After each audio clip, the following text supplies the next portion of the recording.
Cyber Nation Uncensored.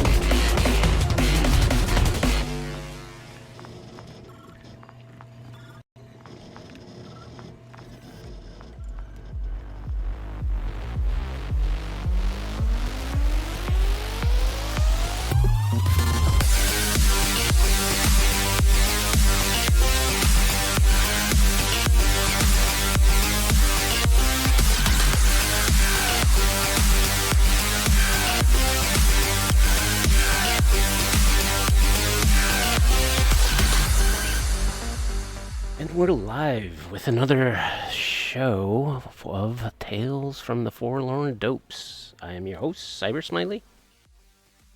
Greetings, programs. I am your co-host, Wisdom. We've got a very special episode today. We've finally managed to track down cover artist extraordinaire, Professor Doug Anderson. Welcome to the show, Doug. Thank you. Should we call you Professor? No, don't. I always used to tell my kids, "Don't call me." I'd rather be known as a teacher than a professor. Oh. That makes sense. Not getting too pretentious with it. I like it. Didn't want those Gilligan vibes to rub off on you. Right. Well, it seemed like that if I accepted professor, I had become part of the academic establishment. I never wanted to do that. Right. So let's get started with Doug's credits. He was the art director at Lockheed Space Systems, which he did artwork for the International Space Shuttle, the International Space Station, space telescopes, and the manned missions to Mars. After that gig, he became the professor at the University of Hartford, which he started back in 1989. He recently retired in 2021. He has done cover art in the gaming industry, for Altarsorian specifically. He's done Cyberpunk 2020 Core Rules, Night City, Home of the Brave, Land of the Free, Eurosource, Near Orbit, Deep Space, Tales from the Forlorn Hope, and When Gravity Fails. You've done cover art for FASA's Shadowrun. I don't have all the credits there because I don't own any of the books. BattleTech, you've done quite a few BattleTech, both the novels and gaming supplements. I had a question because I was told that you also worked with Iron Crown Enterprises and Steve Jackson Games. Do you remember? Yeah, I think. Yeah, I think Iron Crown, and I could be wrong because it was a long time ago. I think it was a vampire game. Okay. Was it? Iron Crown was, they did, they're notable for Cyberspace and Cyberspace. They also did Lord of the Rings. What was it called? MERP, Middle Earth role playing games. Oh, okay. I think I did a couple cards for them. That's okay. Right. Yeah, it was Middle Earth. Got it. Okay. And then Steve Jackson was GURPS and Car Wars and some other ones. You've done book covers for Doubleday, Penguin, and Scholastic. You've done illustrations for Popular Science, Scientific America, and Aviation Week. Your art has appeared on CD covers, technical illustrations, advertisements, bookplate designs for packaging artwork. Your art has also appeared in countless exhibitions, including those conducted by the prestigious Society of Illustrators and Spectrum. Best in Contemporary Fantastic Art, and you also have art in the permanent collection of the Norman Rockwell Museum. So, I think I covered quite a few of your credits. That's a lot more than I remember. So that's pretty good. And what it sounds like when I hear that, it sounds like somebody who is scrambling at everything, just trying to make a living. Which, as I look back, that's pretty much what I was doing. Yeah. So, welcome to the show. Thanks. first question, I guess, is how did you get started as an illustrator? Well, I mean, well, it starts maybe starts way back when I was a kid. The thing that kind of really got me into art was, and I started out as I was going to be a fine artist when I was young, and I didn't even know what illustration was, but I also never really saw a difference between the two. But anyway, I was going to become a painter. And I remember when I was really little, I must have been like 7 or 8. I was at the public library with my dad, and he was doing some research for something because he was a teacher too. And he pulls this book off the shelf and hands it to me. And he goes, "Take a look at this guy." And I opened it up, and it was Salvador Dali. And I'm looking at these things going, "Oh my God, this is like insane." And I didn't really say anything to him, but it kind of just visually kind of blew my mind. And so that visuality, if you can call it that, really stuck with me. So as time went on, and I wasn't thinking of being an artist then, but as time went on, just visual things would grab me. And I think when I was really aware of illustration as illustration was, I was pretty young. It must have been like, I don't know, it would have been in the early 60s. And I saw the Tarzan book with a Frank Frazetta cover on it. And it was, I can't remember the name of it. It's Tarzan and the something Empire. And it had Tarzan hanging off the side of a cliff from the backside of him, and all these muscles and the monkeys on his back. And he's just hanging there looking over this expansive landscape. And God, I looked at that thing and I'm going, God, I can't believe this thing. And so that got me into that whole direction. And so I went to college and was a fine arts painting major. And it was back in the 60s. I graduated from high school in 67, so I started college about then. And the art schools at that time were probably almost as crazy as they are now, of just completely wild conceptual art, and a hippie thing was going on, and it was completely crazy. So it was very difficult to learn how to draw and paint realistically, which is what I'd always wanted to do. I liked the other stuff. I thought it was pretty funny and entertaining in that, but on the side, I still wanted to draw and paint realistically. So I was very lucky in the whole school. There was one old guy upstairs who hadn't retired, and all the rest of the teachers were this crazy kind of stuff. And he was this old guy that taught very traditional figure drawing and figure painting. And so I took him over and over. I kept taking him. And so that was really where I got the basis for being able to draw. And I wasn't all that good at that time. It was definitely a work in progress for quite a while. But that kind of got me on that track. And because I could kind of draw, then I got a job in a publishing company as an illustrator. And I was doing these absolutely horrible cartoons. I've always been the worst cartoonist in the world, but I started doing cartoons, and I worked there for like 4 or 5 years. They were doing educational publishing material, very, very boring. And then this friend of mine who also worked with me was a real good cartoonist, and he got a job at Lockheed.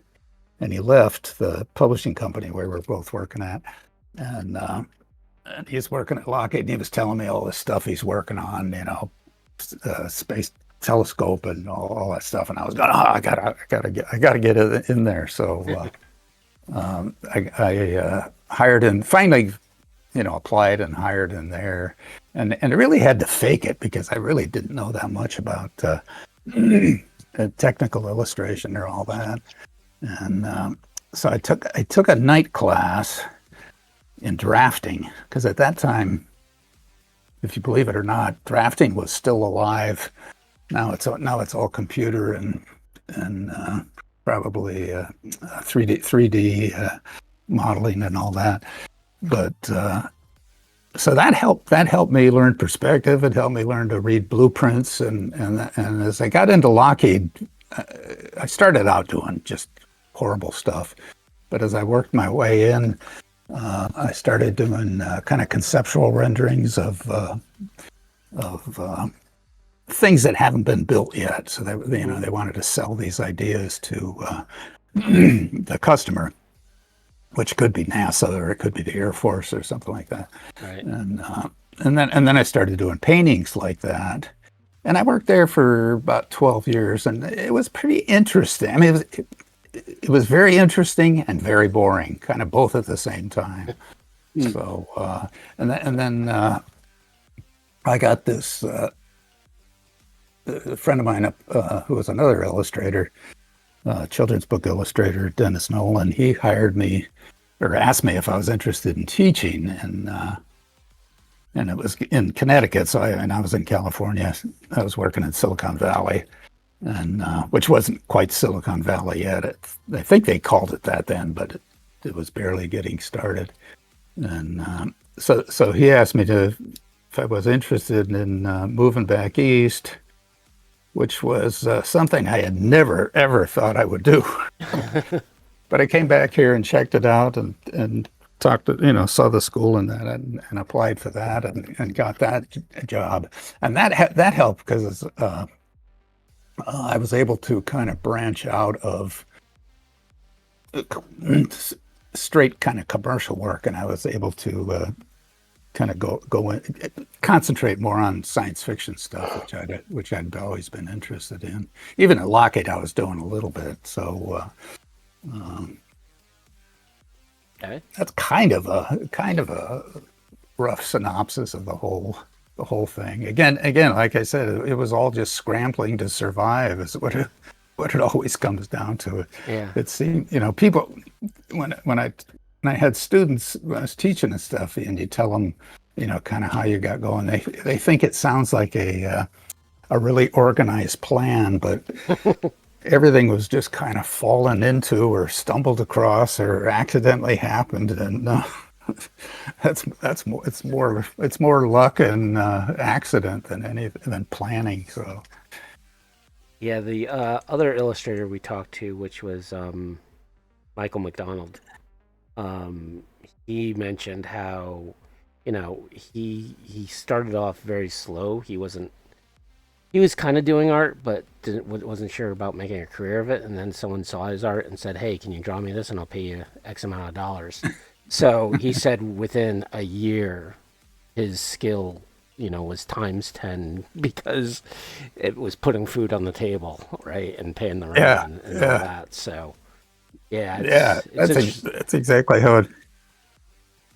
You're all of us, you're given something. Like I was given projects or drawings to do, and I had no idea how I was going to pull this thing off, even at Lockheed. And so I would go home at night and work on it at night and try to get my books out and read perspective and figure out all this stuff. And so I was really faking it for a long time, and then I got much better at it, and I learned a lot from other guys that were working there too. So it is a scramble. You have to kind of just throw yourself into it. Yeah. It's a little more of an organized business now, especially if you go into the animation gaming thing. They're not as they used to be kind of a Wild West kind of a situation, but now you need to kind of really know what you're going to do when you get there. It's a little more of an organized kind of a thing. Yeah, I used to teach in the there's an MFA, a Masters of Fine Arts program at Hartford in illustration, and we used to we'd go on these trips and take the students, and they were all graduate students, so most of them were like adults, and a lot of them were illustrators or graphic designers that had been working in the business already. But we would go on these trips and out to California or Ohio or Florida and go to like DreamWorks and Nickelodeon and some of the big, a couple of gaming companies too, and they're very organized with who they hire, how they're going to hire you, and what you need to tell them you know how to do. Right. And I was amazed. It was almost like it was probably being more organized and more specific than working at Lockheed. So, and that's hard for students to understand when they're getting out of school. They have to have a pretty good idea of exactly what direction they're going to go into, and still you've got to be versatile.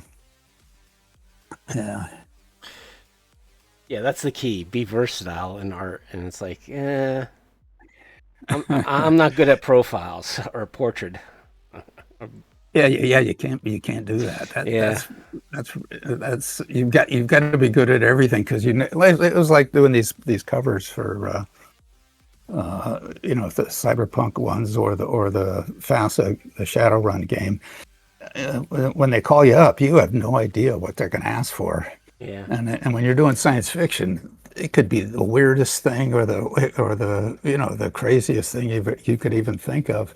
And you've got to say, yeah, I can do that, and then pull it off. So you really never know what you're going to get. It could be, I've had students that tell me, I'm only going to do females. I'm not going to do. I'm only doing men. Right. And I'm saying, you're never going to get jobs. How are you going to get jobs if you've only got females in your portfolio? Yeah. It's like. Shoot yourself in the foot. So speaking of this Cyberpunk and Shadowrun, so it seems like a lot of the art I've found of yours is more geared towards science fiction over fantasy. Was that a conscious effort, or you just fell into the game the game companies who wanted more sci-fi than actual fantasy? Well, yeah, I was definitely more interested in science fiction than fantasy. I mean, I used to read some, but yeah, I never. And being at Lockheed, see, once I was at Lockheed, I had a bunch of work in my portfolio that was science based, and it was satellites and different kinds of things. So, and I thought that I could take, and I was always interested in science fiction. So I did want to get out of, doing this kind of dry scientific stuff and do something more exciting, like with science fiction. And the mistake I made when I first started taking my portfolio around was, it was all Lockheed based kind of stuff, which is kind of hard sciencey, and it looks like science fiction, but it really wasn't. So when I take it to book publishers or something, they'd go, "Yeah, this looks good, but it's not science fiction." And so I had to kind of redo my portfolio for that. And so I was definitely specifically going after science fiction work. The FASA stuff got me into fantasy. I would have, because it was kind of this mixture of the two. Yep. And it was fun. I enjoyed it. It was a different. With me, the whole thing with illustration is it's a problem solving process, and I like that. I like somebody just throw me a problem, and I'll try to solve it the best I can. And so the subject matter, yeah, doesn't really matter to me as much as long as it's kind of fun to do. Okay. Awesome. So who are some? I should tell you. Go ahead. I should tell you before I meant to throw this in earlier in the process. The way I got into the cyberpunk thing with Mike Pondsmith was. And this happened when I was at Lockheed in California, and I was slowly trying to work up a portfolio of non-Lockheed stuff that was more science fiction oriented. So I was doing paintings of my own, and I read, well, Neuromancer was out at the time, and I can't remember if I read it right when it first came out or a little while later. It might have been a little while later. So I did a piece. I was going to the science fiction conventions with some friends, and so I did a few pieces. I can't remember how many I had with me, not that many, but I did one of that main character. I think her name was Molly. Yes. And I don't even remember that. I don't remember that book. I would love to see this piece. It wasn't good. It wasn't great. Put it that way. I don't think I have it anymore, as a matter of fact. But anyway, I did a painting of her, and I had it at the science fiction convention in the Bay Area. I think it might have been BayCon, but I can't remember the name of it. But anyway, I had that in there, and a few days later, Pondsmith calls me up, and says, "Hey, I saw your cyberpunk piece in the convention. Are you interested in doing something?" And I said, "Yeah, that'd be great." So he really gave me my first. That was, I think, pretty sure that was my first science fiction job. In a freelance sense like that. So I did this, and the first thing I did was I think it's the cover of that Cyberpunk 2020, which is fairly small because it was just kind of a strip going across the. I would have thought you would have done Rocker Boy and Near Orbit first, because they were for the 2013 game line. But I mean, who knows when you submitted the pieces and when the books actually came out? Right. So that makes sense. I mean, Mike could have been like, I just want a piece. He has a concept, but he's not sure if he's going to use it right away. I think that's that could. Or he could have just looked at that and been all like, "Well, when we do a new edition, that's going to be the cover. That's it right there." Yeah, I'm not sure. Yeah, well, if we get a hold of him, I'll ask him, because I thought it was I'm pretty sure it's the first thing I did, because those other ones you're talking about, I'm pretty sure I did those later. Okay. Pretty sure I did those later. So and he was great to work with. He was a real nice guy, and he was just real enthusiastic, and he's talking about getting this game going. I was under the impression that really there was nothing solid yet. It was all kind of he was just developing it, and at the time I didn't even know what role playing was. Yeah, at the 2013 release was just. It was almost mimeograph paper, like it was that kind of thing, dot matrix printer type stuff. The game really started looking professional with the 2020 thing, and your cover for that perfectly encapsulates what the game is, and like it's at this point that image is iconic. People are bootlegging T-shirts of it, and it's fantastic. Yeah, I was surprised. I stumbled across it somewhere on the internet, and I started kind of trying to look into it, and I was surprised to even see that on there, and there was this whole kind of resurgence of that thing. And this was a few years ago. Yes. And so it's nice to see something has legs for a while. Yeah. I mean, it is.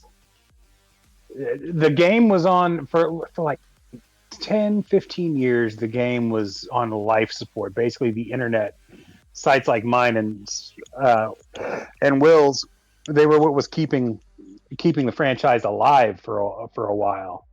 Because it was so long between any published material. And then it was the whole community, right, online.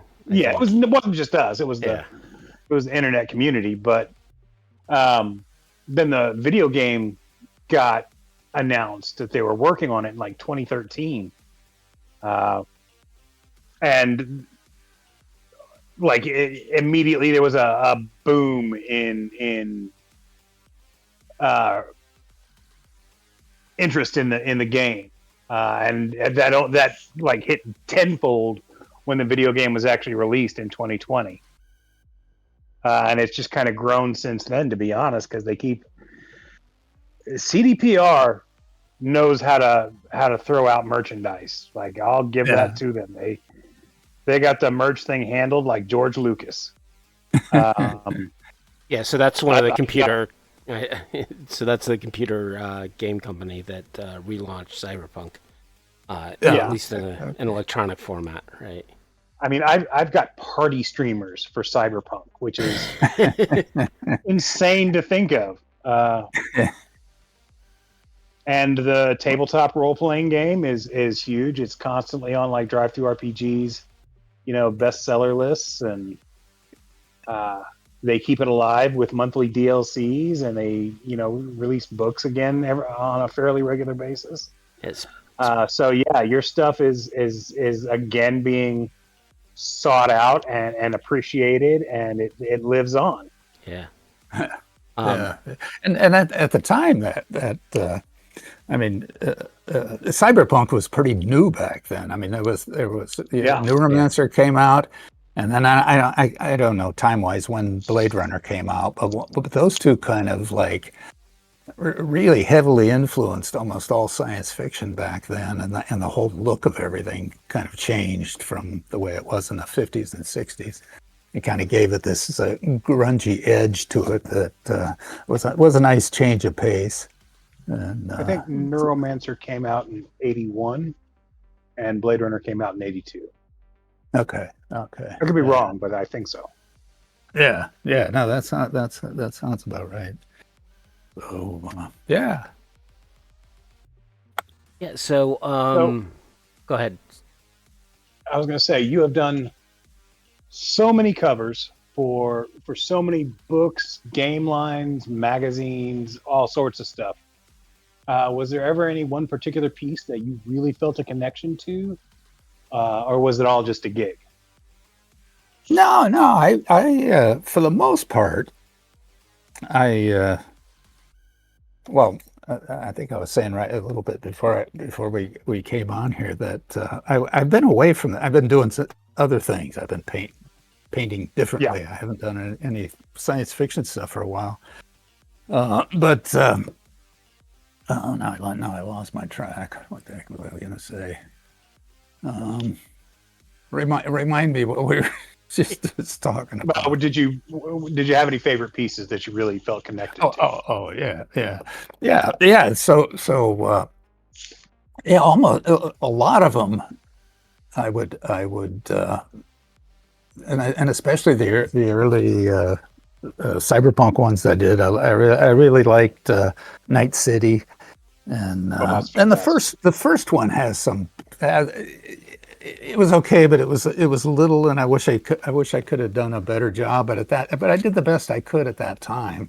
I mean, I was still learning a lot back then, so I was happy that those came out. At least when I look at them now, I don't cringe. I have every illustrator does lots of pieces that you absolutely cringe at. But at least those have kind of held up. And I look at some of the other stuff that I was very frustrated with.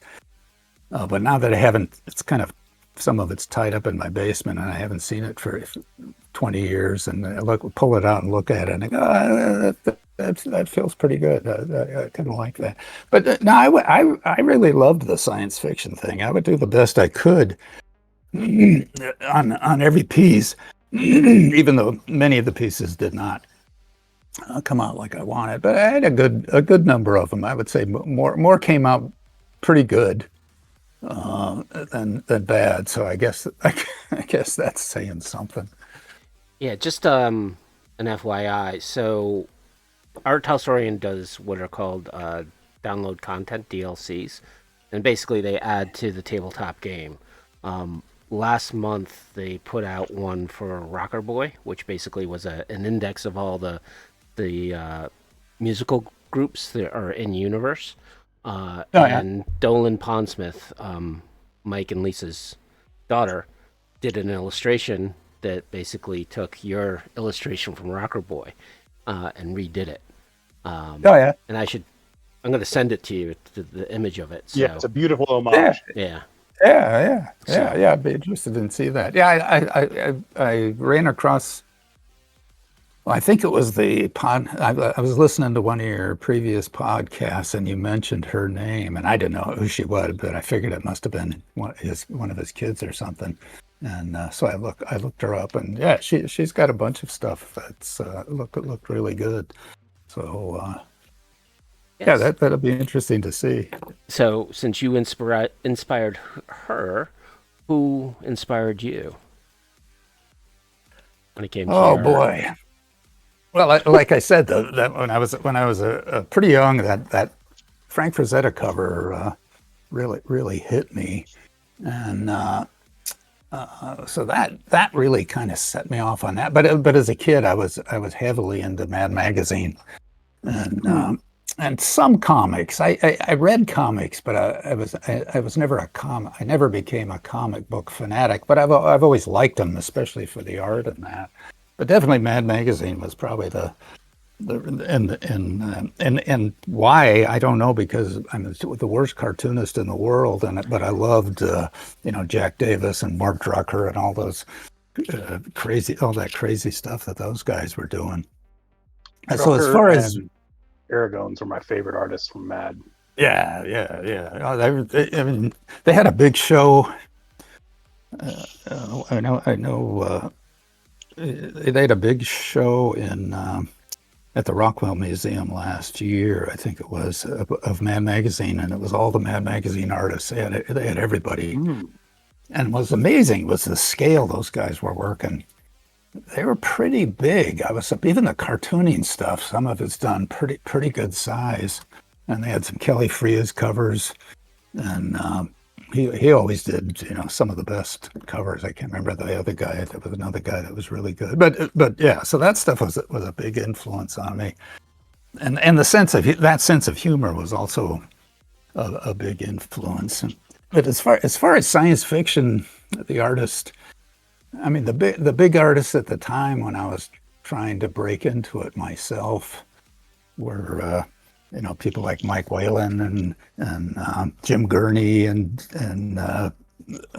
Keith Parkinson was doing really good dragon stuff that I really liked, and I always loved Tom Kidd's stuff, and he did a lot of book covers and stuff. I've heard that name in a while. Yeah, and he's still doing stuff. I ran into him at a. I can't remember the name. So there's an illustrators convention. LustCon, I think it's called. The LustCon, is that what it is? Down in Philadelphia, and it's kind of a fantasy science fiction convention, but it's just artists. It's just artists showing their work. And anyway, I ran into him. I hadn't seen him for years, and he's still doing his Nemo, that world that he built around this Nemo character. That's really good. Yeah. So, and then there's kind of I just still like some of the old traditional kind of pulp fiction covered people like Roy Krenkel and Ed Emshwiller and none of those guys are like super technically. Roy Krenkel is pretty good, but their imagination and their designs and their characters and stuff were always really good. Yeah. Those pulp covers, man, they're really fantastic at setting an atmosphere. Yeah. And those guys were getting paid like, $10-15 a cover. So they were, not trying to knock them out in like 3 or 4 hours at the most. Otherwise they couldn't make a living. So, and another science fiction guy that I always loved from that era was Virgil Finlay, the fanatical pen and ink illustrator that did all the little dot stipple drawings. He was really good. Those boggle my mind, just to have that patience to the pointillism aspect. Yeah. Oh man. Yeah. And he was like my arm hurts. And his technique, from what I've read, is he would when I did it, I would take my pen and do it, be trying to do it that fast. But supposedly he used a Croco pen, and he would dip it in the bottle of ink, make one dot, wipe it off with a tissue, go back into the bottle, put down one dot, wipe it off with a tissue, back to the bottle, and that's how I did it. He did all his things, and they're like, and he worked really small. I think that's one reason he could. A lot of his illustrations are only like 4 or 5 inches tall, but they don't look like they are because they're so detailed. So all that stuff, that era of real craftsmanship, which every artist I think is into. Otherwise, you don't become an artist, and or at least an illustrator. So. Right. So a lot of that. When we look as a consumer, right, we look at the books and we see the art piece, and oh wow, how did they get it that much detail in such a small piece, right? How big were your paintings when you did a submission? Because I think that's a misconception that some people don't understand is when you actually see the thing. For example, like when Magic the Gathering, the card game, came out, you see these little pictures, yet you don't know how big the actual original piece is. Right.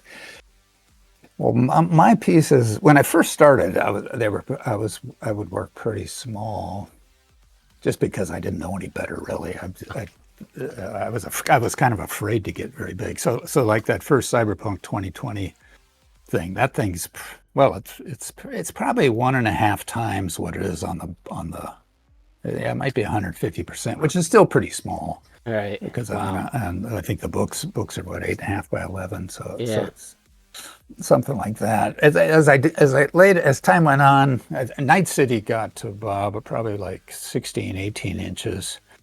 But then as time went on later, like most of those FASA books are probably 2 feet tall. So they're like 16 by 24 or 18 by 24, something like that. Most of those. And in the beginning too, I started with acrylics. I think I painted 2020 in acrylics, but I could be wrong. No, I think I did it in acrylics. And Night City, I did it pretty much in acrylics, and I went in with a little oil on top of that. But then as time went on, I just switched over to oils. I'm going to say, by the time you got to, like, it's 2020 is obviously acrylic, so is Night City. But by the time you get to like Home of the Brave and Land of the Free, you can see the ink pattern or the oil stroke patterns. Almost. Yeah, that could. Yeah, I think I had switched. A lot of times, what I would do is I would start out with acrylics, and then get it kind of halfway blocked in, and then finish it up with oil. It just as a time saver, just to meet deadlines. And then eventually, I just switched over to oils because I got more comfortable with being able to. That was the thing in the beginning. I was afraid to really start jobs in oils, because I was always afraid I'd miss the deadline. So I did. As an illustrator, you never want to miss the deadline. Right. That's like one of the most important things. So yeah, go ahead. Oh, I was just going to say, you were talking about earlier how you don't know what happened to some of your early pieces, like that Molly Millions piece. Do you know what happened to the Cyberpunk covers? Are they? Do you still have them? I think I still have them. I'd have to. I'm pretty sure I still have. Did you ever make prints or posters available for them? Because I tell you right now, those would sell like hotcakes. Oh yeah, yeah. No, I've never done that. I know FASA did a big poster of one of my paintings. That was a nice poster. It was this dragon flying through the air above this city thing that was supposed to look kind of like the Blade Runner thing, but it was a Mayan version of the Blade Runner building. Yep. And so that's the only poster that. But those guys did that. So yeah, I'm pretty sure I have that. I think there's a couple of them I might have sold at conventions. Well, way back when. The Land of the Free and the Home of the Brave covers you did. I mean, it's just one piece that got split down the middle. Right. I think I did it as one piece. I'm pretty sure. It's my favorite piece you've done. Like, oh really? I love Nomads, the whole Mad Max vibe. Yeah, and it just perfectly encapsulates that with the convoy in the background. Well, I'll have to look for that. I'll have to. I don't know. I haven't seen that thing in years. I might have it somewhere stashed. I'll have to look. And then if you held a gun to my head, I'd say Night City's probably my second favorite. Yeah. I always liked Night City just because it was fun to do all that perspective and all that. And it all kind of comes down to this one little guy down there that. And that was one that Mike pretty much described to me what he wanted, and of course that was again heavily influenced by Blade Runner. I'm sure I had seen. Yeah, I'm positive I'd seen Blade Runner before I had done that. Oh yeah, at some point.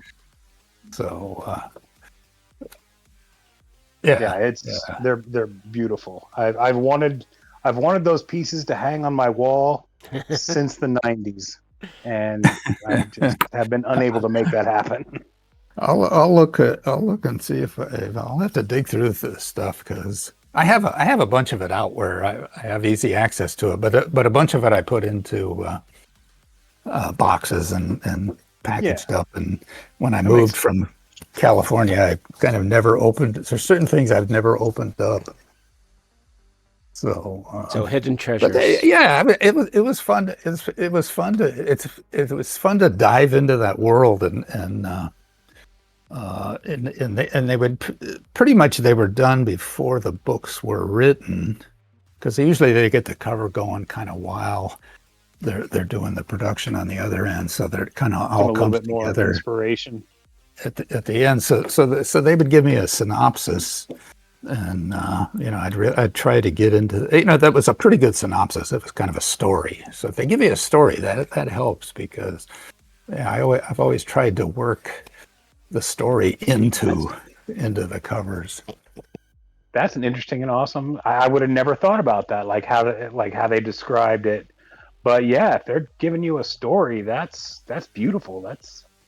They're telling me about it because I didn't, they've got to explain the world that they're building, and I hadn't played the game because it hadn't even been ready to play at that time, and I never did get into the game part of the thing. I always wanted to, but I didn't know that many people that did it, and I just never had the time to play. So.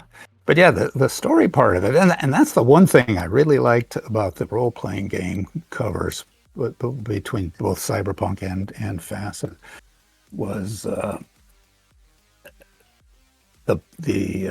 paperback book covers in New York are really kind of horrible. They give you the book. Most of the books were pretty bad. I got a couple good ones, but a lot of times the books were. I just when I read the thing, I just going, oh my God, this is going to be really difficult to pull some sort.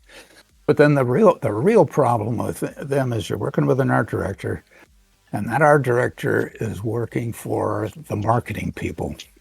Right. Now, the marketing people at a giant book company is not like the marketing people at Cyberpunk or Facet or something. The marketing people at the role-playing games, they're probably into the games, so they know the world, they understand what's going.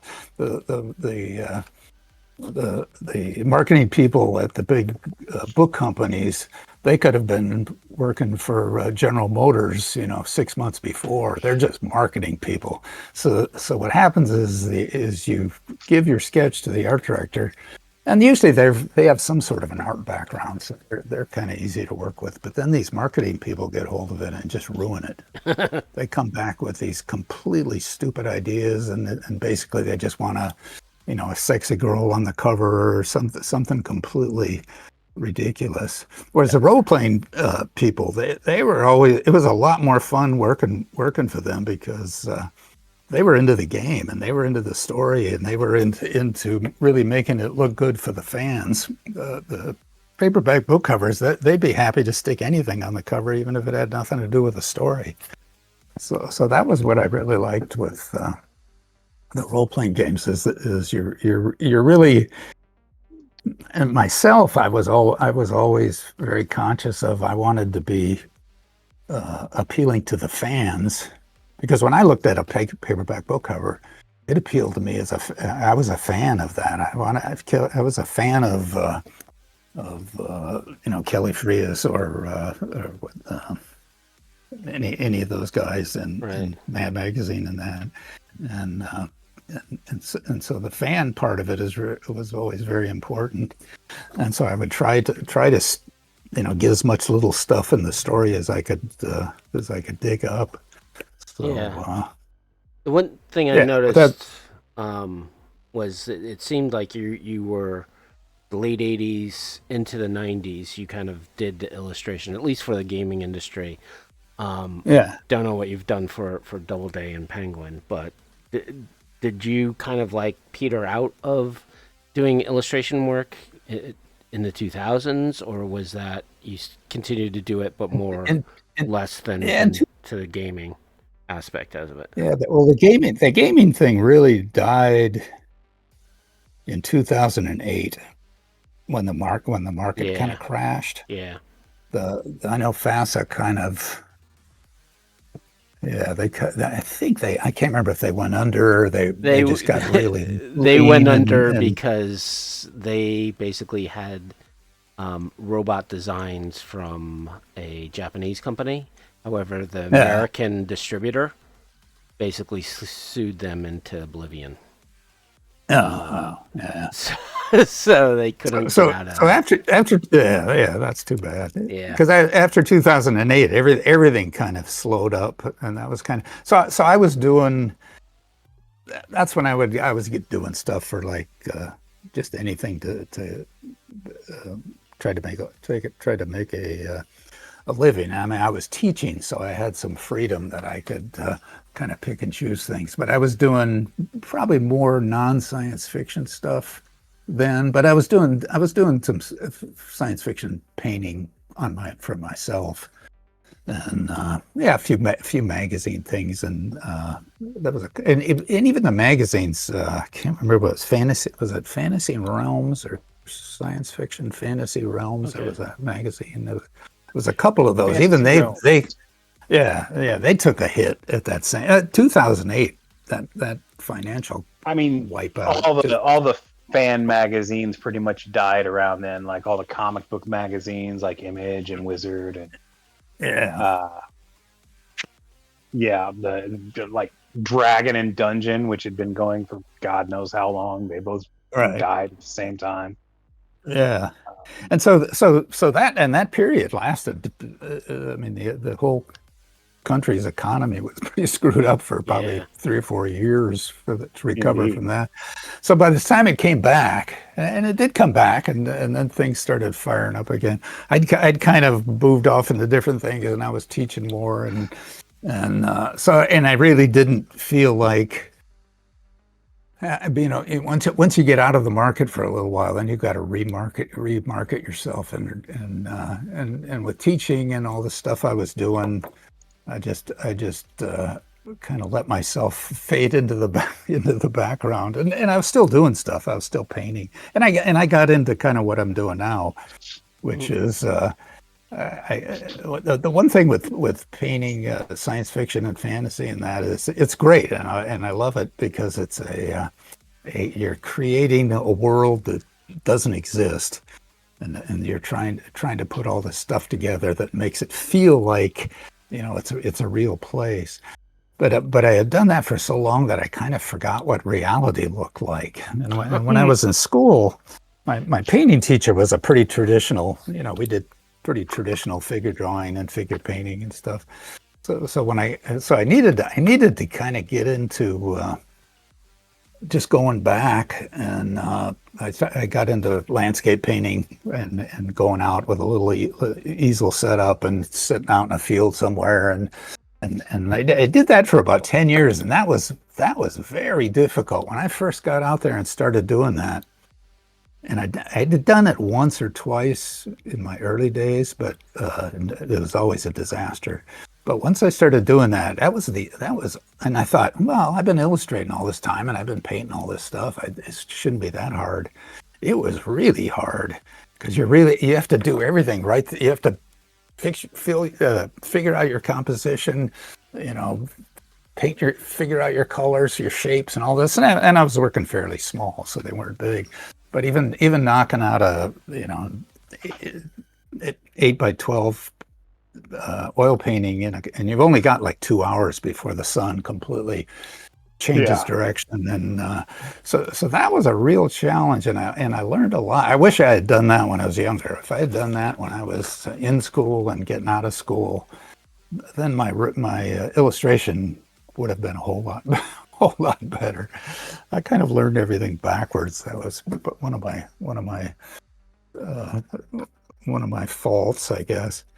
And so I've kind of gone backwards over the years, and then I got burned out on. I did landscape painting for about 10 years, and I still like it. I just haven't got out and done it. So I switched over into still life painting, which is like really boring when you think of the difference between wild things going on with spaceships and guns shooting and all that stuff. Right. But I've learned a lot. I know when I was taking art classes, while my skill definitely was increased by still life paintings, I hated doing them so much. I know. We're gonna put up a shoe and some fruit. Like, oh my god. I know, and I had the same experience with most of the time I only taught the advanced illustration classes, but once in a while I would have to teach a freshman foundations drawing class, and that was really hard to get them to do very basic stuff, and so it was still lifes and all this, and they're all groaning and they're all. And I'm thinking, but knowing what I knew in the class, I would say if I had only taken this seriously when I was in school, it would have been a whole lot different story. 100%. If I had just paid more attention doing that, I'd be much better now. I mean, it's kind of like if you're a musician. Well, it depends on what kind of artist and what kind of musician you want to be. If you want it as a hobby and just something enjoyable to do, then it doesn't matter so much. But if you're going to try to make it your living, most musicians are going to learn either a little or a lot of regular music theory, and music theory can be pretty boring and pretty monotonous, but it's essential, and it's the same with the basics of drawing and painting, and because then when you have to make up stuff out of your head, which was pretty much what I was doing all the time later, it makes that a whole lot easier than. So that's what I would always try to emphasize with the kids at school, and they were pretty open to it. I mean, they really wanted to. They wanted to learn, and they would see what you do, and we had three good faculty. There was three of us that were, kind of on the same track, and really emphasizing, good drawing and painting and ideas and all that stuff. So, in other words, fairly traditional illustration versus some of the crazy stuff that is totally stylistic. Now I'm rambling. I'm rambling on that. I get talking about teaching. And, that's just fine. That's what the show's all about, really. Ramble on. Kind of still back though. Go ahead. Go for it, man. Shift back. I have plenty of questions. I was gonna say, you worked when you were doing RPG illustrations. You worked in an area where cheesecake was really the norm. Like, Even in Cyberpunk, like all the Chromebook covers were cheesecake, and your work is almost is refreshingly almost completely cheesecake free. I can't think of anything even remotely cheesecake in your stuff, and that's awesome. Did you ever face any flack from that? Like people wanting it from you? They would want it. They would want it, but when I would turn in, would not be. Would not be. I would because the way I always wanted my female characters to be, kind of not. I loved Frank Frazetta's females, and he's about as cheesecake as you can get. And I knew I could never compete with that. And he was a little over the top, I think, in some, but there were some real good ones. But I always tried to make the female characters as tough. They might be good looking, but they're as tough as the guys are going to be. And that's awesome. I never wanted to, just have them be like, companion pieces that just kind of I always and now I did do one, it was one cheesecake illustration, but it kind of had to be cheesecake, and it didn't get published. It was they had a show at the Society of Illustrators, and so it was basically just commissioned for the show, so it was only seen in the show. But I had the theme of the show was you must have been a beautiful baby. So the idea was you did yourself in any situation from the time you were born until you were like 8 years old or 10 years old. I can't remember what the limit was. So it was just make an illustration with you in it. That could exist in that period. So that was the only stipulation. So I did this painting of myself from this little photograph I found of myself and my brother. and if you've read the Tarzan books, Tarzan, besides Jane, he had a girlfriend that every time he would get knocked unconscious and get amnesia in the jungle, he would wander off and find this character, La of Opar, who was this, beautiful. Decades. Yeah, and she was like the quintessential beautiful jungle babe that you could imagine. So anyway, so I did this. So I had her standing behind me, and I had Tarzan's monkey, which was Cheetah, not the little monkey that he actually had in the books, but it was Cheetah from the movie. Anyway, it's kind of a crazy thing. Yeah. But she was had just barely a little bit of jewelry on, and that was pretty much it. So that was the only time I did that. But it was kind of a parody of that whole idea of La of Opar and these characters. So it was kind of a silly thing. But so that was my only experience with cheesecake. That's awesome. That sounds like a cool piece too. And yeah, Frazetta knew what he was doing when it came to fantasy art. That's for sure. Yeah, he really. I think that he did. As time went on, I think he kind of was cranking them out a little bit too fast. But that period of the first 3/4 of his career, I mean, he just did some great stuff. Yeah, when he was doing like the covers for the Conan books and whatnot. Yeah, the Conan books are good too. Yeah, I mean, he influenced like an entire generation of Filipino artists who all tried to basically emulate him, like John Buscema and Gary Quappas,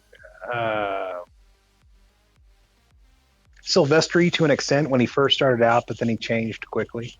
I don't think Silvestri's I don't think he's Filipino, but he was part of that movement. Yeah. Rudy Nebrish. Anyway. Sorry, that's me going off on a tangent. I apologize. Yeah, I am a comic book nerd, so. well, that's just it. And he was a great comic book artist too. He did was.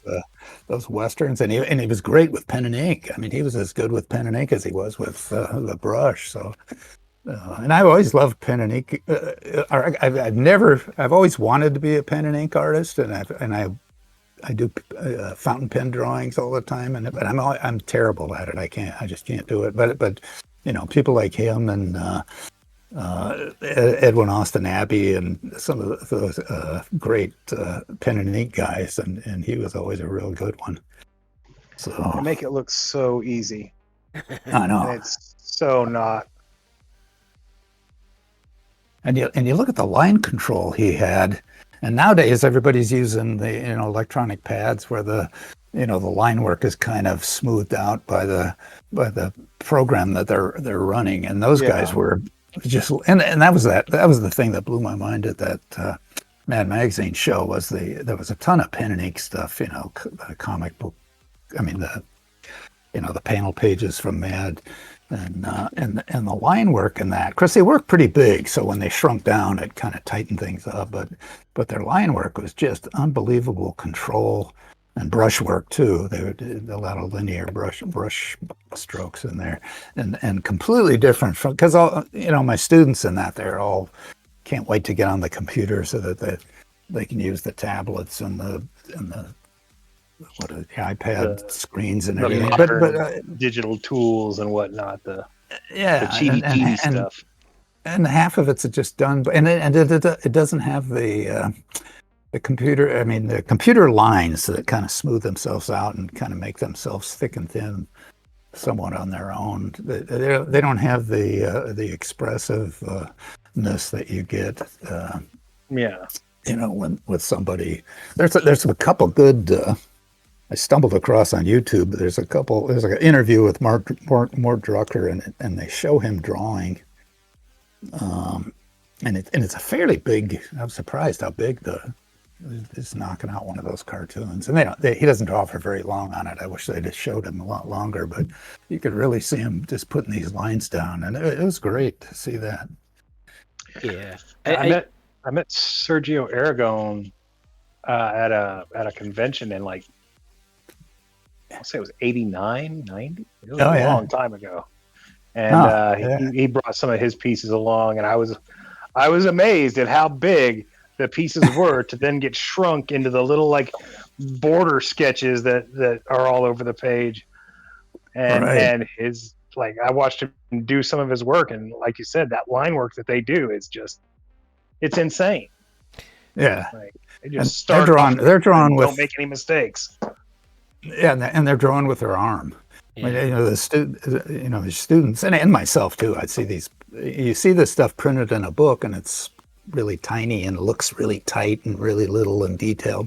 But that's only because it's been shot down, 200 from 200% up, and it was really done pretty good size. So. Well, I think that's where students really need to see the originals of that stuff, because everybody sees everything and I'm guilty of it myself. Yeah, but I know what it should look like.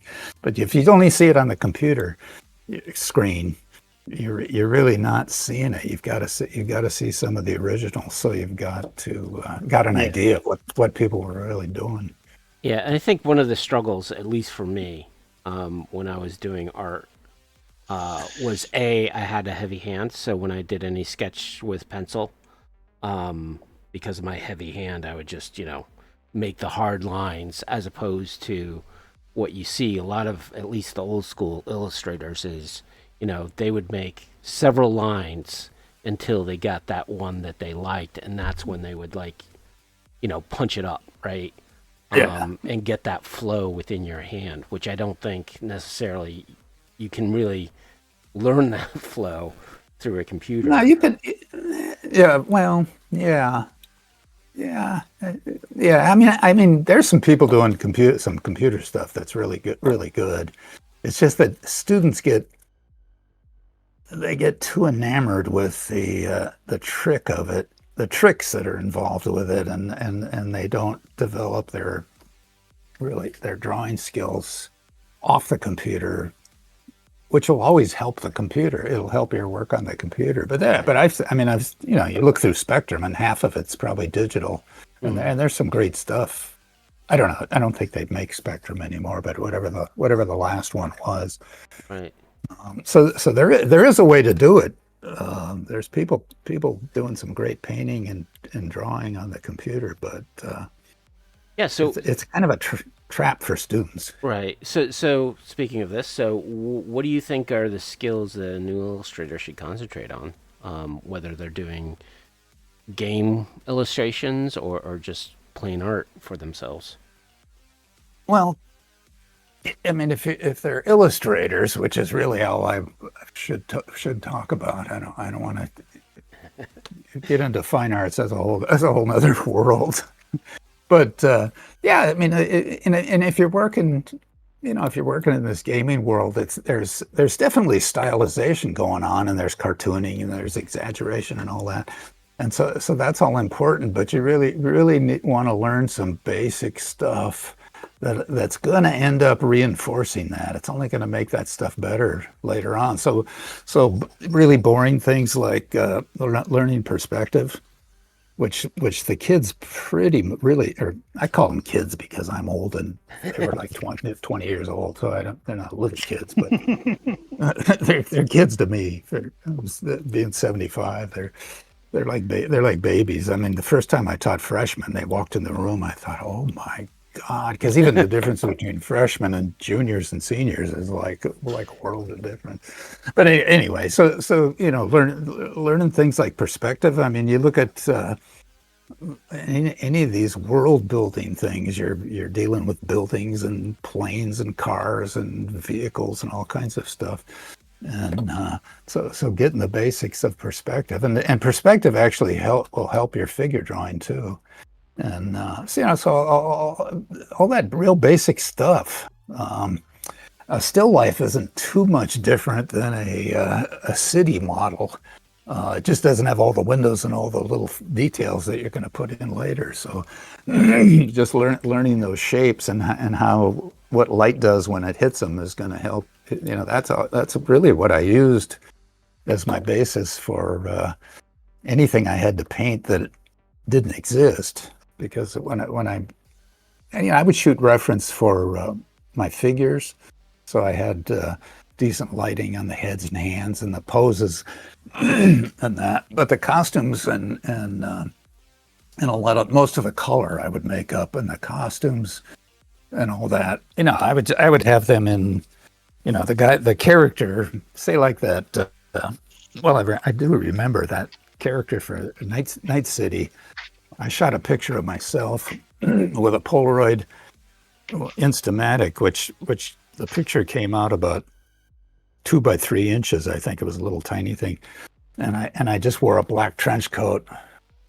I can't remember. Yeah, black trench coat and a T-shirt. So I had information for the folds and the trench coat and that, and then I turned that into leather and then came up with ideas for the collar and the paraphernalia and the guns and all that. All that was kind of made up, out of my head. And so I did have, and then the city stuff is all made up. Of course, I'm looking at photographs of cities, and I'm getting ideas from Blade Runner, and I'm looking at pictures of street scenes with neon lights and all that. So I'm definitely gathering reference for things, but I don't have anything to copy. It's just I gather reference, gives me ideas, then I've got to make up my own stuff using that. So learning the basic fundamentals of all that helps you be able to paint from your imagination. Jim Gurney's book, I can't remember what it's called. Imaginative realism, I think. That's exactly what he's doing, and he gives a very good step-by-step process. So that's a good book for anybody. It's kind of advanced. I mean, if you were a very beginner, but it would still be good to get. And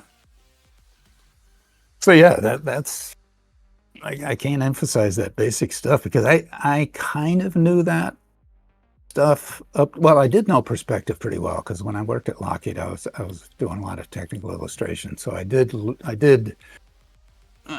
to learn it, and I had to fake it for a while until I learned it, and so that helped me a lot when I got into the science fiction, imaginative stuff. So, and I had taken a lot of figure drawing in school.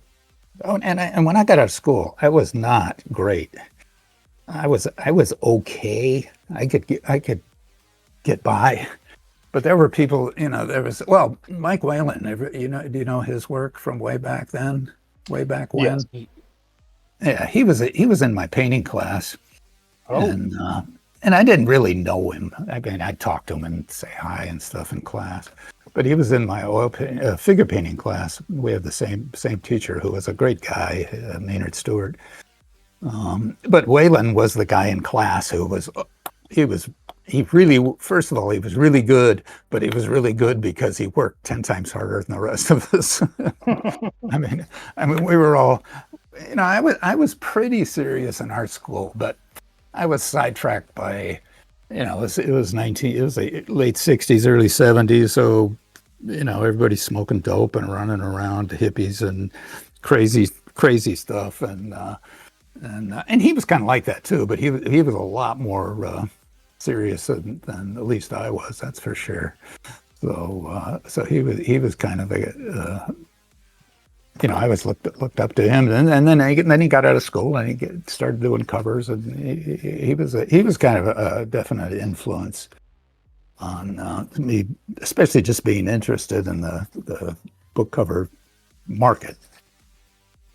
So that's awesome. Yeah, I've been to a lot of conventions. I've met a lot of artists.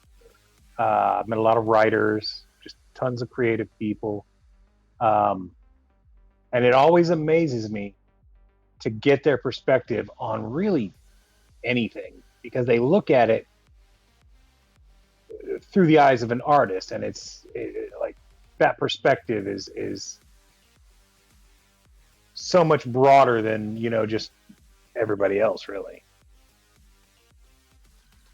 Yeah, you learn. Yeah, as you become an illustrator, you learn. Well, if you're crazy enough to become an artist, you spend a lot of time learning to looking at things that the average person just does not. So you're studying how. Stuff. You're studying things that the average person would just go, "Are you crazy? I'm not spending 2 days drawing that little pot there try to put the shading on and stuff." And why are you working so long on the rust on that iron bar back there? Because it's awesome.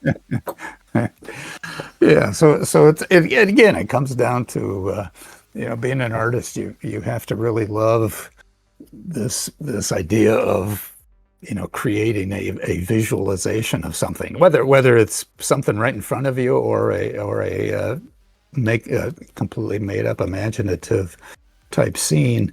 And I was always, the other thing that I learned from this painting teacher that I had, he was very traditional, and he really loved anything from the Renaissance up through 19th century. And from him, I really learned an appreciation for 19th century art, both American, European, French, and English, and I mean, there's great Russian ones, and those people were just at a whole nother level than most anybody today. I mean, there's a few that kind of touch on that stuff, but.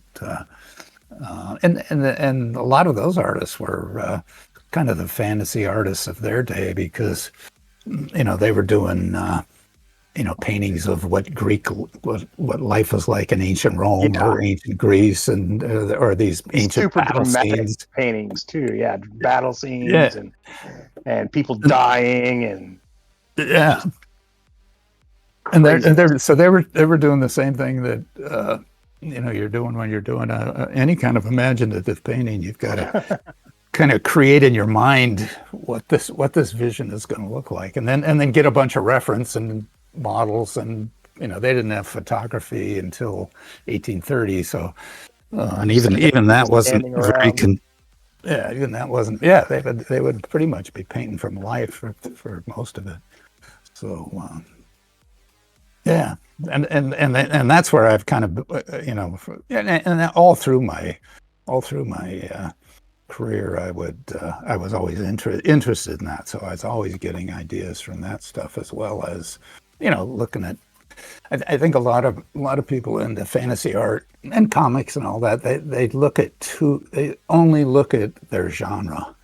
They only look at science fiction art. They don't look at still life paintings or 19th century historical paintings or genre paintings, and you really want to kind of you'll get ideas from that stuff, and you can go to museums and see the real thing, and it's kind of a mind blower to see what those paintings really look like. And I know all my students were only too happy. They would be perfectly happy to see a fantastic painting on their phone, rather than go down the street to the museum and see the real life 6-foot version of it. So, I've always wanted to see the Hieronymus Bosch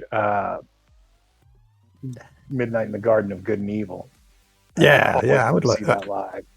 Yeah, I would like to see that. Yeah, that thing's right. I was just looking at that thing the other day. I can't remember, or a couple weeks ago or something. I can't remember why, but because when I was young in art school, freshman, in taking art history and stuff, I remember the first time I saw that thing, and it was like a mind blower. I've got a book, like the Encyclopedia of Science Fiction. It came out in like 1978. I got it for my birthday, and it's a fairly thick book. But in the middle of it is that painting, and I'm just like, it blew my 7-year-old mind. It's been my favorite piece ever since. You look at those creatures. I mean, those creatures he designed, and you figure, they're and the thing about it is you've got to remember that nowadays, you think of orcs and gnomes and dragons and everything. We've seen it in movies. We've seen all these paintings of it and stuff. It's all in our head. But back then, there was no media. There was no nothing. Where did he come up with that? Terrifying. Yeah, the thing that's eating one guy while pooping out another. Like, Jesus. There's some crazy stuff in that thing. There's a couple pulp guys. There's one guy. He's one of my favorite. His paintings are not beautiful. They're kind of ugly. Paul. I can't remember what his first name is. His last name is Paul, and he was one of those early pulp guys, and he pretty much did kind of hard science fiction, a lot of monsters and robots, but aliens and spaceships and stuff. But the thing of it is he was real early, and he doesn't look like Frank R. Paul. Yeah, Frank R. Paul. He doesn't look like anybody else, and he's, when you really look at his stuff, I mean, he's just unbelievably inventive, and it's kind of in that Hieronymus Bosch idea of just creating something that nobody's ever seen before. Insanity. That's what I like to call it. Dolly was good at that too. That always appealed to me. When I was in college, that early influence of Dolly really stuck with me. So I was heavily into kind of surrealism and that whole psychological kind of thing, and weird combinations of things. So and that kind of led into science fiction too, I think, is because science fiction kind of became an extension of that. And working at Lockheed, I'm sure probably gave you that understanding of a lot more of the sci-fi and space and trying to bring that. But then again, Cyberpunk is a little different, right? In that it was more urbanized, Right. kind of urban sprawl type of look to it. Right, and really, it was Blade Runner that kind of just made that was like a radical shift. I mean, Star Wars kind of when the first Star Wars movies came out, that was kind of the first time you saw spaceships that looked kind of beat up and they had scratches on them, and they were, before that, spaceships were always clean and perfect, but Star Wars came along and he kind of dirtied things up a little bit, and then when Blade Runner came along, then that kind of set this whole level of grittiness that it created that near future genre where everything's dirty and gross and everything's just going to hell, as opposed to the science fiction that came before that, where the future is going to be great, it's going to be awesome, we're going to be going to space and have robot servants and So I have another question around for illustrators. When it comes to your original pieces, was it part of the contract whether or not you got to keep the piece, and kind of like what happened? Because I know my wife is a writer, so she does a lot of short stories and other things. So the whole rights on her creativeness, how does that impact illustrators, right? What rights do you have to your work versus? Yeah, and that's very important. Young illustrators and even my students, especially the first couple of years, they have no idea kind of what they're getting into. And I used to teach the business class, and that was usually senior year, and that's an important thing. And there's lots of ways to go with it. You've got to protect yourself, because the companies will take advantage of you. Some of them know it, and sometimes they don't. And I know when I was working with any of the role playing games, a lot some people just didn't know. I mean, they were just starting out themselves in business, and they weren't. It wasn't like a big publisher that had been around for 50 years.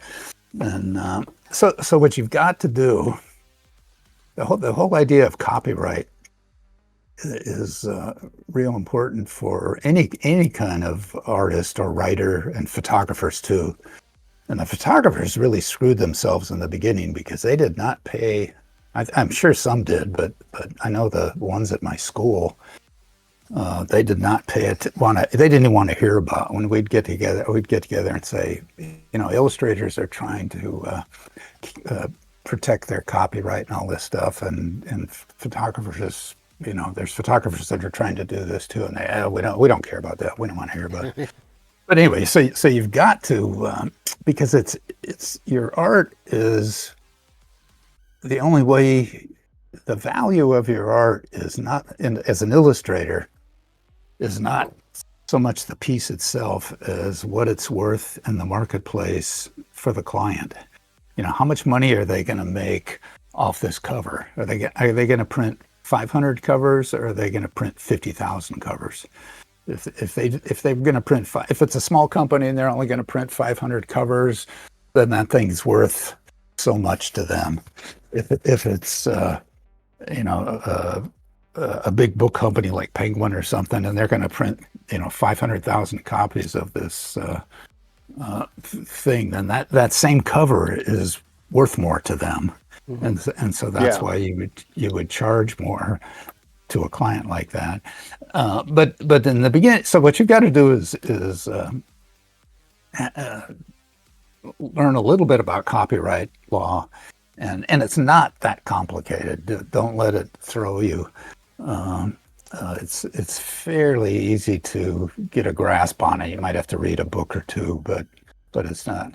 So what I did, as much as I possibly could, the book companies and the role-playing game companies, for the most part, try to hire you work for hire. And work for hire is a very bad category to get yourself into, because what it really means is you're not the artist. Legally, if you do a work for hire, and I have done work for hire, so there is a reason to do it, but you want, at least you want to understand what you're getting into when you get into it. What a work for hire contract means is they did this artwork is theirs. You did it, but you don't exist anymore. That artwork becomes their property. They can change it. They can do whatever they want with it. They can use it from now till doomsday, and make as much money as they want with it, even though they only paid you $50 for a spot illustration or something. So what you're trying to, the better way to go is to try to sell them rights so that you maintain the copyright on it. And what you're selling them is reproduction rights. And that means you're selling them the right to reproduce this so many times. You can say that sometimes, like magazine illustrations are usually, they're buying one-time rights. In other words, they're buying the right to use it one time in this month's magazine, and then that's it. And they know they're not buying the original. But selling reproduction rights and selling the original is two separate processes. So always keep that in mind. And just because somebody buys the original doesn't mean they bought the reproduction rights either. Usually you sell the original without reproduction rights. So you could still resell that to magazines or book covers or whatever. So what I did with most of the role-playing game companies was, almost all of them were I don't remember about Mike Pondsmith, because I was pretty early on. It was early for me, and it was early for him. And I don't remember ever even talking about it. I can't remember what I did. But I know with FASA, I would sell them. I would keep the copyright, but I would sell them what's called world rights. They wanted it work for hire.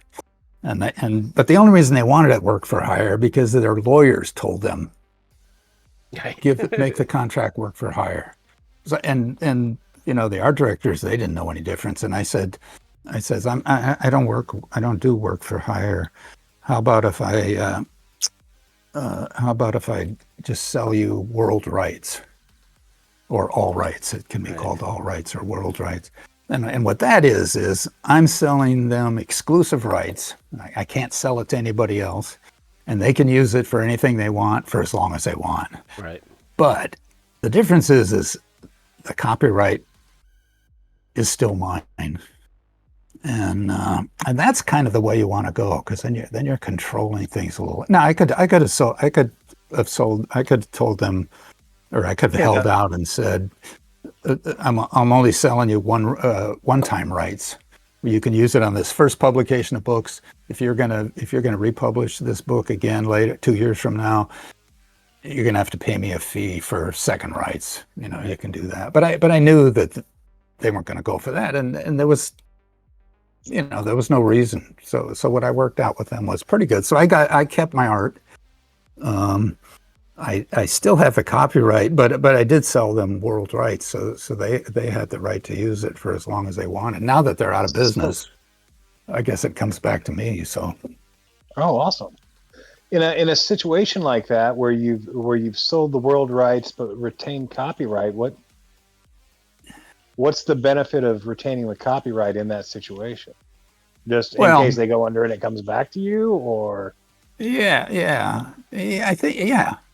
think so. And the thing of it is that whatever rights I'm pretty sure that that's how that works. That I'm not positive about, but I didn't care about that anyway.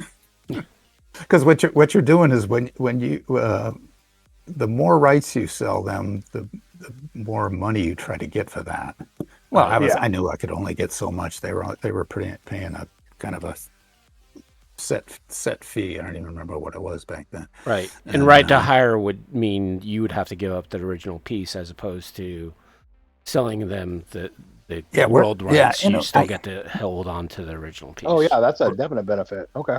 That is one of the benefits. 'Cause work for hire. Now, when you're like when I worked at Lockheed, because I was a full-time employee. I had a desk. I had a place to work. I did all my paintings there. You know, you were, that is work for hire. That's a work for hire. So whatever I did for them, they own everything. It's the same like if you work for Disney. Yeah, you're under a work for hire contract. You're not going to walk out of there with originals, right? And any kind and be able to use that for anything else and sell it to somebody else. So that's kind of that's a blurry snapshot of how that world works. But any illustrator that's serious, they should look into that and start reading some stuff about it. Because especially nowadays, with the internet is, and there's all this talk of making everything on the internet copyright free and all this stuff, and that's all fine and dandy, but that would really make it difficult for artists and writers and photographers to be able to make a living. Why share anything you create if it's just gonna be free for everybody? Yeah, and the whole AI thing, I think, I know there was a court case that just came down in which basically they said that AIs that generate art from copyrighted works is, at least in the case of this particular case, was considered fair use, right? So I think that's one of the problems, I think, with copyright is you also have the fair use clause, which is very blurry at times. But I always thought fair use was whoever's using it as fair use is not making any money on it. If you're making money off of it, it's not fair use anymore. I mean, if you're using it for like educational purposes or something like that. Right. So if you're right in that, it's. Are you making so the and I don't know all the details of this particular case, but the situation happened in which AI art, right? So whatever one of those big companies, basically they had their AI train on copyrighted material, and basically the artists, I forget. It was very specific, right? In that the training of the AI, because it was a derivative work and not a replication of the exact original work, it was considered fair use. Now, the art itself cannot be copyrighted because, according to copyright law, you can only copyright something that a human has created. Right. Yeah. And there's a debate that's saying, well, I'm creating it with my wordsmithing and prompting. Sure. You can argue. There's that argument, but it's not that great of an argument. So the concept was, so the artists were going after the AI company because they were using copyrighted material to generate this art. Is what they were saying, and the judge basically handed down was, well, it's actually not. So even though the AI has been trained on your art, it is not using your art, so therefore falls within the Jesus, got the word, fair use, right? Which it was basically a billionaire versus a smaller time artist, right? Right. Guess who's going to win? And I definitely have not researched. I'd like to see the two pieces they're comparing next to each other, because that's really what it comes down to. Because when you copyright, like if I copyright one of my paintings, or if it's copyrighted, the only thing I can copyright is that image. If somebody does another painting from that image, let me put it this way. So that it's the intrinsic piece is what's copyrightable, is that right. Specific. I can't copyright the idea of that painting. I can't copyright the style of that painting. It's just the intrinsic piece can be almost like a page of type. It can be copyrighted. So if somebody does uses that and say copies something, or does a painting from my painting, and if what's her name daughter did something like that, and I could care, I'd be only too thrilled with it. It wouldn't bother me in the least. But if somebody wanted to sue over that, you have to get a jury to look at those two pieces and say, yeah, I can see where that piece could have come from that. Right. And that's the whole thing.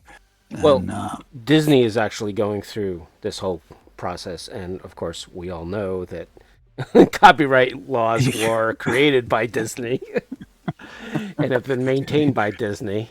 So they're going up against the AI, because now you're using our mouse in this image, and you're making a profit off of using our mouse, our duck, our Goofy. So therefore, you are making a profit off of our copyrighted images. Therefore, we can go after you.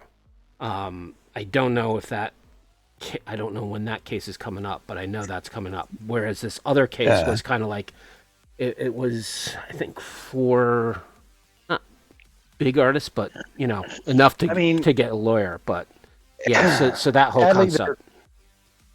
Sadly, there are ways around it. You can claim satire. Yep.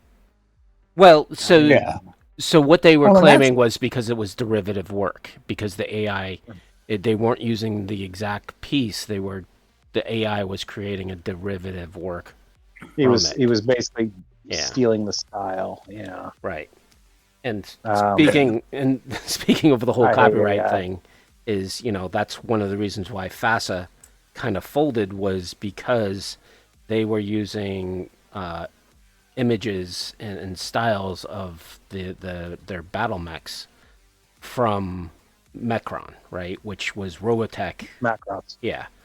Which was Robotech. Well, in the States. Within the States by Harmony Gold. And Harmony Gold is basically a copyright troll. So they go after anybody.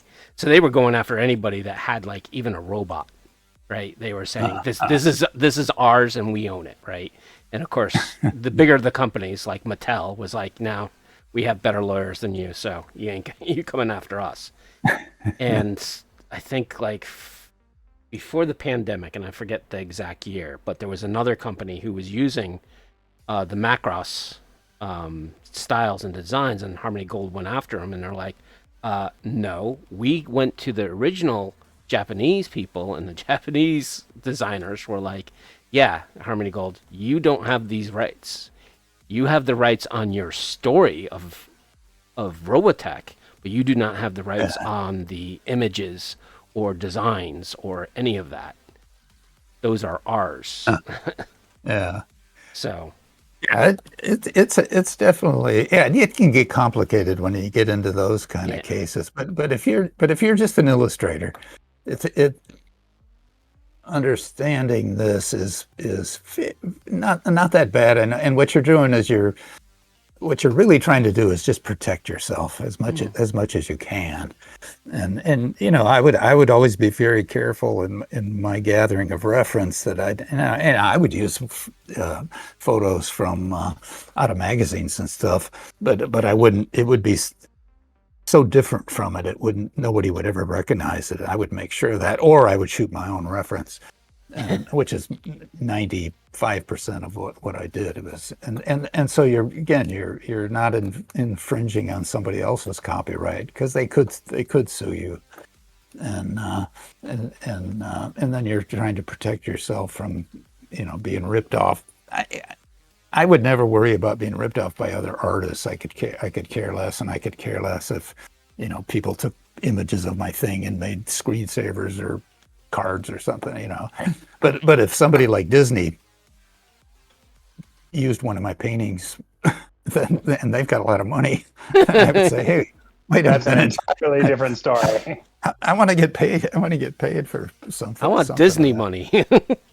Yeah, right. But again, it's an important thing that you try to control. Now when I said, and I have done some, even freelance, I've done some work for hire things. But if you do it up front and they pay you for it, and I didn't care whether I had the artwork or not in some of these cases because it was something I really didn't care about that much. Whereas other things I would really want to keep the originals and all that. So there are times to do it, and there's nothing wrong with it. But it's something you got to be aware of so that you don't get ripped off, or you don't think you're going to get your art back and you're going to get all this stuff, and then you find out you signed your life away, and they're going to take your name off the painting, and you're not going to get any credit for it and everything. So Yeah. So and never do it for exposure. Right. Yeah. Yeah, because you won't get much exposure because pretty much they'll make sure you have nothing to do with it. Right. Yeah, they won't they won't credit you. They won't. Yeah. So we're. But the guys at FASA and Mike Ponce, I mean, they were all real good and to work with, and they weren't. They did the best they could, and they were all artists themselves of one sort or another. If they weren't artists, they were writers. So they kind of understood the whole process. So that makes it a lot easier to work with somebody like that. Creatives working with creatives always makes a difference in the final product. It's when the lawyers and the marketing people get in there. Those bastards. So there's good marketing people. I don't want to say they're all bad. There's good marketing people. Sure. The ex-artists. I'm sure some of them are good people. Yeah. Yeah. So we're getting close to time. Do you have any questions for us? Yeah, I know. Can you believe it? We've been talking for about an hour and 50 minutes. Yeah, that flew by. I was worried I was going to be. I'm gonna have nothing to say. Yeah, I told you you'd have plenty to say. In my mid-50s, I realized I was the most boring person I knew, so I just kind of accepted that, and yeah, no. Well, what is going on out there in the are the game books still being produced like they were? I do see some in Barnes and Noble. I go in and look at a lot of them. Yes. So after Go ahead. So after the crash, like where you saw it starting to dry up, it did dry up. However, there was a revival, specifically around when the video game. Well, when Dungeons and Dragons came back, right, and did 5th edition, that kind of blew up because there was a lot more live play, which kind of brought in the youth.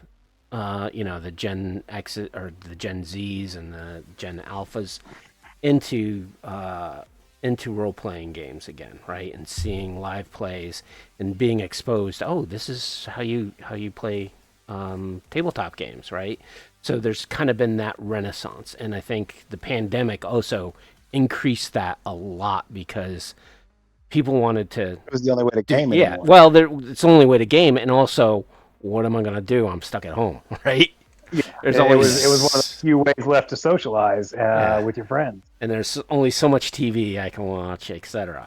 So that kind of I think kicked in the whole renaissance for it. Gaming. Yeah. So there is still quite a lot. And Dungeons & Dragons is coming out with another edition. They have competitors. So the art, of course, has been over the years has just been so competitive, and everyone's looking for better pieces. And now, especially, I think when you started doing illustrations back in the late '80s and into the '90s, you didn't. It was very rare to have a book that had color art in it. Interior, right? Yeah. Right. That's changed. Now it's kind of like a requirement. So there's no longer. Well, there's a couple games that'll still do the line drawings, but it is now Almost, full majority into is full yeah. color, Yeah. Huh. glossy ass paper. Yeah. Well, that's good. Is tabletop It's good. gaming being an inexpensive hobby. Yeah. Well, that's.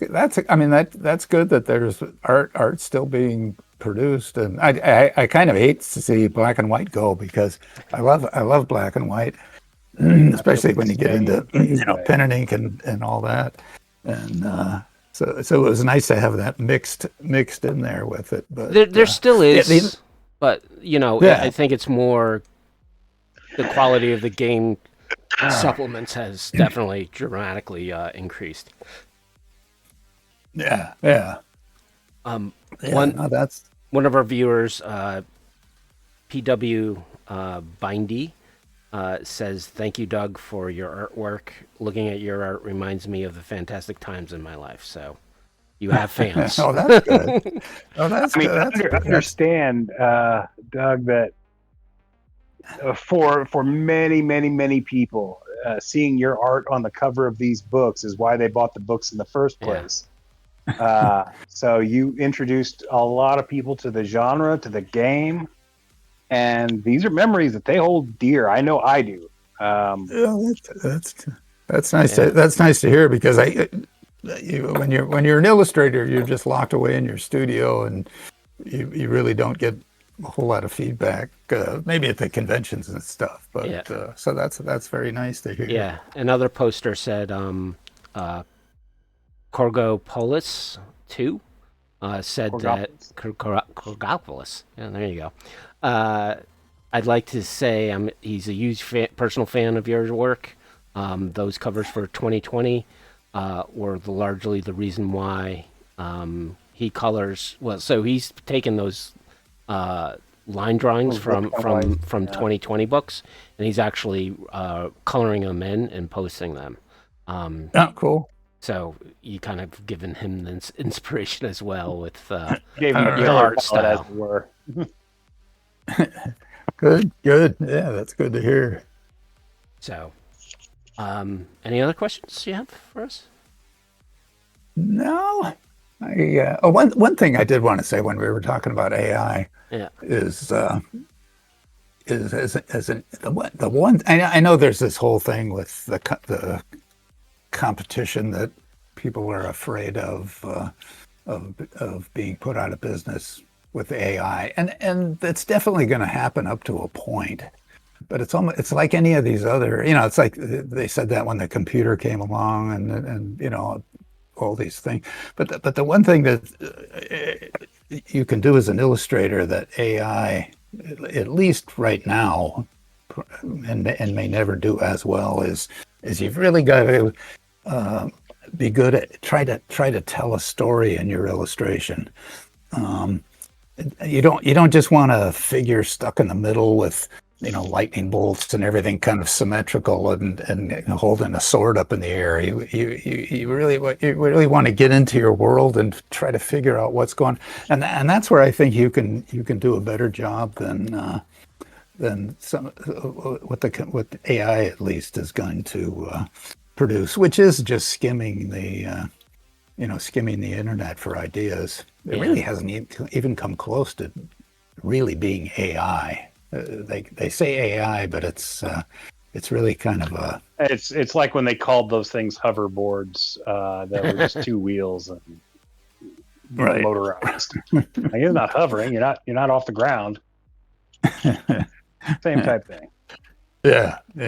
So the storytelling part, that's really what it's all about. And if you look for the illustrators that tell the best stories, that's usually what I was always, in cover art and everything else. That was what impressed me the most. All your pieces definitely were telling a story. Like the little details, the amount of action that was going on. There was something happening in each one of your covers that like drew you in. You wanted to find out what they were doing and why and who was doing it to them. That's good. That's good. That's what I was. That's what I was trying to do, and you could. It was much easier to do that in the role playing game market than it was in the paperback book cover. The paperback book cover market tends to just want these kind of simple, kind of formula kind of things. Yeah. And whereas the art directors in the role playing games were much more enthused with, little crazy ideas or goofy semi-humorous stuff are in there. So you're always trying to add something subtle like that, and hopefully that'll beat AI. Yep. As some software engineers I heard say, don't say anything bad about AI over the internet, or a few years from now when it gets really smart, it may shut off your brakes in your car when you're driving down the street. These are the horrors of Skynet. Well, Doug, do you have a website where people can go and see collections of your artwork? I don't. I had a website that had my science fiction stuff on it, and then I put up another website that was just my boring paintings and landscape paintings. Yes, and we have that and website. I didn't realize it when I loaded the second one up that I wiped out my first one. Oh, and I didn't know that for like a year. I thought they were both up. And then this guy said, "Oh, you took down your site?" And I said, "No." And he goes, "It's not up there anymore." So I went anyway.